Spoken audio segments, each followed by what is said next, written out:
அன்பிற்கினிய சகோதர சகோதரிகளே, வணக்கம்.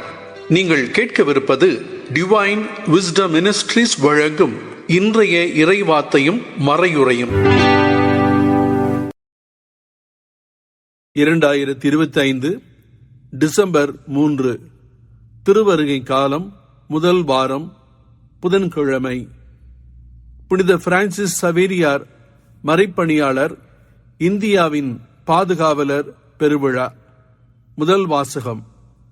ஆண்டவர் எனக்கு அருள் பொழிவு செய்துள்ளார். ஒடுக்கப்பட்டோருக்கு நற்செய்தியை அறிவிக்க என்னை அனுப்பியுள்ளார். இறைவாக்கினர் எசாயா நூலிலிருந்து வாசகம். அதிகாரம் 61, இறைவசனங்கள் 1 முதல் 3 முடிய. ஆண்டவராகிய என் தலைவரின் ஆவி என் மேல் உள்ளது, ஏனெனில் அவர் எனக்கு அருள் பொழிவு செய்துள்ளார். ஒடுக்கப்பட்டோருக்கு நற்செய்தியை அறிவிக்கவும், உள்ளம் உடைந்தோரை குணப்படுத்தவும், சிறைப்பட்டோருக்கு விடுதலையை பறைசாற்றவும், கட்டுண்டோருக்கு விடிவை தெரிவிக்கவும் என்னை அனுப்பியுள்ளார். ஆண்டவர் அருள் தரும் ஆண்டினை முழங்கவும், நம் கடவுள் அநீதிக்கு பழிவாக்கும் நாளை அறிவிக்கவும், துயருற்று அழுவோருக்கு ஆறுதல் அளிக்கவும், சீயோனில் அழுவோருக்கு ஆவன செய்யவும், சாம்பலுக்கு பதிலாக அழகு மாலை அணிவிக்கவும், புலம்பலுக்கு பதிலாக மகிழ்ச்சி தைலத்தை வழங்கவும், நலிவுற்ற நெஞ்சத்திற்கு பதிலாக புகழ் என்னும் ஆடையை கொடுக்கவும் என்னை அனுப்பியுள்ளார். நேர்மையின் தேவதார்கள் என்றும், தாம் ஆட்சியுறுமாறு ஆண்டவர் நட்டவை என்றும் அவர்கள் பெயர் பெறுவர். ஆண்டவரின் அருள்வாக்கு. பதிலுரை பாடல் பல்லவி. உலகெங்கும் சென்று படைப்பிற்கெல்லாம் நற்செய்தியை பறைசாற்றுங்கள். பிற இனத்தாரை, நீங்கள் அனைவரும் ஆண்டவரை போற்றுங்கள். மக்களினத்தாரை, நீங்கள் அனைவரும் அவரை புகழுங்கள். பல்லவி. உலகெங்கும் சென்று படைப்பிற்கெல்லாம் நற்செய்தியை பறைசாற்றுங்கள். ஏனெனில் ஆண்டவர் நமக்கு காட்டும் மாறாத அன்பு மிக பெரியது, அவரது உண்மை என்றென்றும் நிலைத்துள்ளது. பல்லவி. உலகெங்கும் சென்று படைப்பிற்கெல்லாம் நற்செய்தியை பறைசாற்றுங்கள். இரண்டாம் வாசகம். நற்செய்தியை அறிவிக்காவிடில் ஐயோ எனக்கு கேடு. திருத்துதர் பவுல் கொரிந்தியருக்கு எழுதிய முதல் திருமுகத்திலிருந்து வாசகம். அதிகாரம் 9, இறைவசனங்கள் 16 முதல் 19 முடிய மற்றும் 22, 23. சகோதரர் சகோதரிகளே, நான் நற்செய்தியை அறிவிக்கிறேன் என்றாலும் அதில் நான் பெருமைப்பட ஒன்றுமில்லை. இதை செய்ய வேண்டிய கட்டாயம் எனக்கு உள்ளது. நற்செய்தியை அறிவிக்காவிடில் ஐயோ எனக்கு கேடு. இதை நானாக விரும்பி செய்தால் எனக்கு கைமாறு உண்டு. நானாக விரும்பாவிட்டாலும் இது என்னிடம் ஒப்படைக்கப்பட்டுள்ள பொறுப்பாக இருக்கிறது. அப்படியானால் எனக்கு கைமாறு என்ன? உங்களுக்கு எச்செலவுமின்றி நற்செய்தியை அறிவிப்பதிலுள்ள மன நிறைவே கைமாறு. நான் நற்செய்தியை அறிவிப்போருக்குரிய உரிமையை கொஞ்சம் கூட பயன்படுத்திக் கொள்ளவில்லை. நான் யாருக்கும் அடிமையா இல்லாதிருந்தும் பலரை கிறிஸ்துவிடம் கொண்டுவர என்னை எல்லாருக்கும் அடிமையாக்கி கொண்டேன். வலுவற்றவர்களை கிறிஸ்துவிடம் கொண்டுவர வலுவற்றவர்களுக்கு வலுவற்றவனானேன். எப்படியாவது ஒரு சிலரையேனும் மீட்கும்படி நான் எல்லாருக்கும் எல்லாமானேன். நற்செய்தியால் வரும் ஆசியில் பங்கு பெற வேண்டி நற்செய்திக்காக எல்லாவற்றையும் செய்கிறேன். ஆண்டவரின் அருள்வாக்கு. நற்செய்திக்கு முன் வாழ்த்தொலி. அல்லேலூயா, அல்லேலூயா. நீங்கள் போய் எல்லா மக்களினத்தாரையும் சீடராக்குங்கள். இதோ உலக முடிவு வரை எந்நாளும் நான் உங்களுடன் இருக்கிறேன் என்கிறார் ஆண்டவர். அல்லேலூயா. அன்புள்ள சகோதர சகோதரிகளே, நீங்கள் கேட்கவிருப்பது டிவைன் விஸ்டம் மினிஸ்ட்ரீஸ் வழங்கும் விவிலிய முழக்கம். 2025 டிசம்பர் மாதம் 3ஆம் தேதி, திருவருகை காலம், முதல் வாரம், புதன்கிழமை. ஆண்டவர் உங்களோடு இருப்பாராக. மார்க் எழுதிய தூய நற்செய்தியிலிருந்து வாசகம். அதிகாரம் 16, இறை வார்த்தைகள் 15 முதல் 20 முடிய. இயேசு அவர்களை நோக்கி, உலகெங்கும் சென்று படைப்பிற்கெல்லாம் நற்செய்தியை பறைசாற்றுங்கள். நம்பிக்கை கொண்டு திருமுழுக்கு பெறுவோர் மீட்பு பெறுவர். நம்பிக்கையற்றவரோ தண்டனை தீர்ப்பு பெறுவர். நம்பிக்கை கொண்டோர் பின்வரும் அரும் அடையாளங்களை செய்வர். அவர்கள் என் பெயரால் பேய்களை ஓட்டுவர், புதிய மொழிகளை பேசுவர், பாம்புகளை தம் கையால் பிடிப்பர், கொல்லும் நஞ்சை குடித்தாலும் அது அவர்களுக்கு தீங்கு இழைக்காது. அவர்கள் உடல் நலமற்றோர் மீது கைகளை வைக்க அவர்கள் குணமடைவர் என்று கூறினார். இவ்வாறு அவர்களோடு பேசிய பின்பு ஆண்டவர் இயேசு விண்ணேற்றமடைந்து கடவுளின் வலப்புறம் அமர்ந்தார். அவர்கள் புறப்பட்டுச் சென்று எங்கும் நற்செய்தியை பறைசாற்றினர். ஆண்டவரும் உடனிருந்து செயல்பட்டு நிகழ்ந்த அரும் அடையாளங்களால் அவர்களுடைய வார்த்தையை உறுதிப்படுத்தினார்.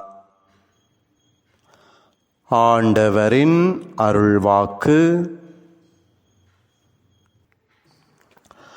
ஆண்டவர் இயேசு கிறிஸ்துவில் எனக்கு பிரியமான சகோதர சகோதரிகளே, தாய் திரு அவையோடு இணைந்து இன்றைய நாளிலே நாம் புனித பிரான்சிஸ்கு சவேரியாருடைய திருநாளை நாம் கொண்டாடுகின்றோம்.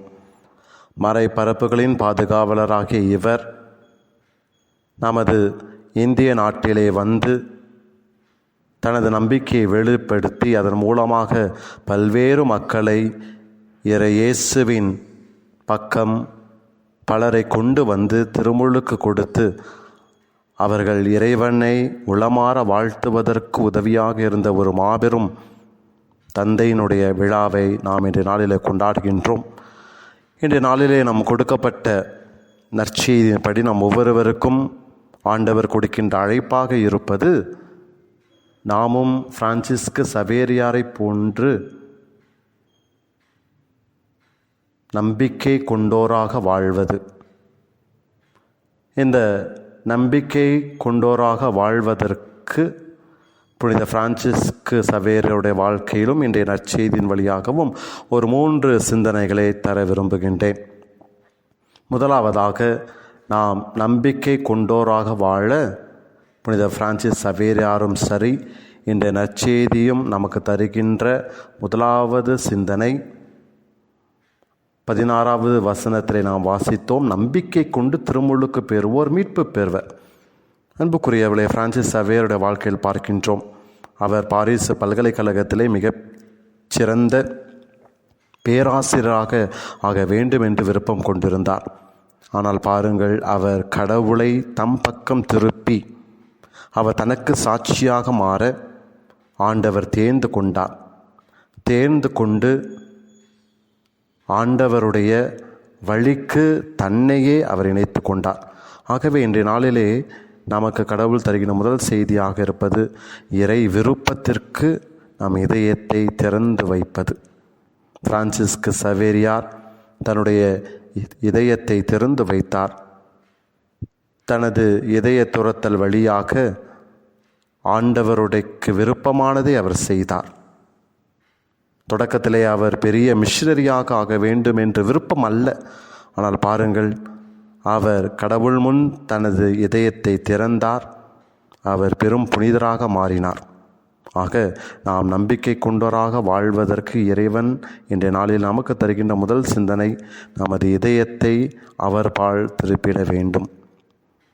இரண்டாவதாக, புனித பிரான்சிஸ்கு சவேரியாரை போல நாம் நம்பிக்கை கொண்டோராக வாழ்வதற்கு இன்றைய நற்செய்தியும் தருகின்ற இரண்டாவது சிந்தனை 17வது வசனம், நம்பிக்கை கொண்டோர் பின்வரும் அரும் அடையாளங்களை செய்வர் என்று சொல்லி பல்வேறு பிறரன்பு செயல்களை அல்லது ஆண்டவர் பெயரால் அற்புதங்களை செய்வதை பார்க்கின்றோம்.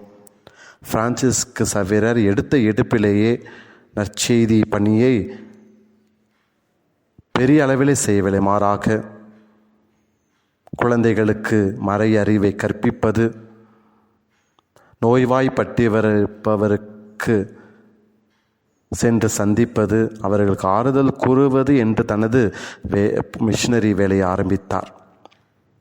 இதுதான் அவருடைய தொடக்கமாக இருந்தது. அவர் ஒரு பெரிய போதகராக மாறுவதற்கு, மறைபரப்பு நாடுகளுக்கு சென்று பணியாற்றுவதற்கு. அந்த வகையிலே நம்பிக்கை கொண்டோராக நாம் வாழ்வதற்கு இறைவன் இன்றைய நாளில் நமக்கு தருகின்ற இரண்டாவது சிந்தனை, பிறரன்பு செயல்களிலே நாம் ஈடுபட வேண்டும். ஆகவே பிறரன்பு செயல்களிலே நாம் ஈடுபட்டோம் என்று சொன்னால் நாம் நம்பிக்கை கொண்டோராக வாழ முடியும். மூன்றாவதாக, நம்பிக்கை கொண்டவராக வாழ்வதற்கு ஆண்டவர் தருகின்ற மூன்றாவது சிந்தனை, இன்றைய நற்செய்தியோட 15வது வசனம், உலகெங்கும் சென்று படைப்பிற்கெல்லாம் நற்செய்தி பறைசாற்றுங்கள்.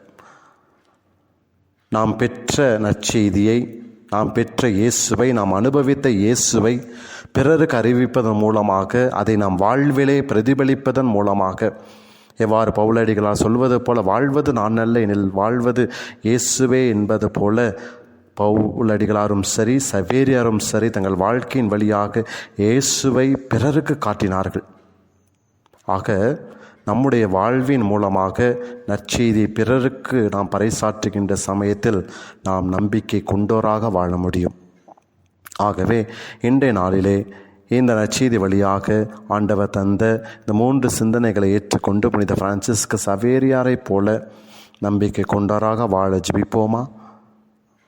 அன்பே உருவான இறைவா, மறைபரப்புகளின் பாதுகாவலரான புனித பிரான்சிஸ்கு சவேரியாருடைய திருநாளை கொண்டாடும் இந்த அருமையான வேளையிலே அவர் நம்பிக்கை கொண்டோராக எவ்வாறு வாழ்ந்தார் என்பதை நாங்கள் சிந்தித்தோம்.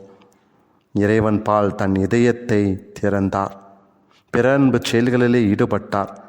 நற்செய்தியின் வழியாக அந்த நற்செய்தியை தன் வாழ்வில் பின்பற்றி ஒரு பெரிய எடுத்துக்காட்டாக அவர் மாறினார் என்று சொல்லி, இந்த 3 பண்புகளிலும் நாம் விளங்கினோம் என்று சொன்னால் நாமும் நம்பிக்கை கொண்டவராக வாழ முடியும் என்று சொல்லி எங்களுக்கு ஆறுதலான வார்த்தையை தந்ததற்காக நன்றி சொல்லி ஜெபிக்கின்றோம். இந்த 3 சிந்தனைகளையும் நாங்கள் ஏற்றுக்கொண்டு எங்கள் வாழ்க்கையில் பின்பற்றி நம்பிக்கை கொண்டோராக வாழ்வதற்குரிய நல்லாசியை தந்தரள வேண்டுமென்று எங்கள் ஆண்டவராகிய கிறிஸ்து வழியாக உம்மை மன்றாடுகின்றோம். ஆமேன்.